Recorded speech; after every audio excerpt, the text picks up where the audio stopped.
ప్రతి ఒక్కరికి ఒక ఆలోచన, ఒక ఆశ ఉంటుంది. జీవితంలో ఒక ఆశయం కూడా ఉంటుంది.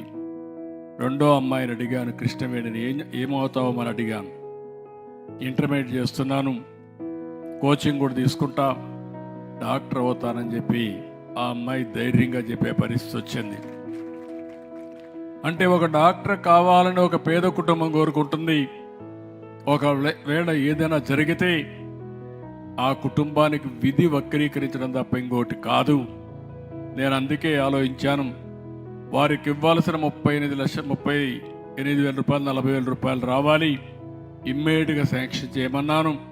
ఈ గ్రామంలో అందరికీ ఒక 25 లక్షల రూపాయలు బకాయిలు ఉన్నాయి. ఈ రోజే శాంక్షన్ చేస్తున్నా. అందరి పాత బకాయిలన్నీ ఇండ్లకు పూర్తి చేసే బాధ్యత ఈ ప్రభుత్వం తీసుకుంటాం.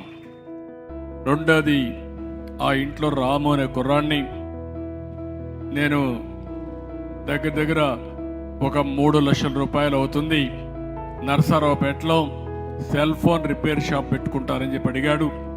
ఇప్పుడు కంపెనీలో పనిచేస్తున్నాడు, ఒక దగ్గర పనిచేస్తున్నాడు. అతనే షాప్ పెట్టుకుంటామని ముందుకు వచ్చాడు. 3 లక్షల రూపాయలు శాంక్షన్ చేసి అందులో 2 లక్షల రూపాయలు మార్జినల్ మనీ ఇచ్చి, సబ్సిడీ ఇచ్చి, 1 లక్ష రూపాయలు మాత్రం ఆయన పేరుతో ఉంటుంది. ఇమ్మీడియట్గా ఆయన జీవితాన్ని బాగు చేసే బాధ్యత ఈ ప్రభుత్వం తీసుకుంటామని చెప్పి కూడా నేను మీకు తెలియజేస్తున్నా.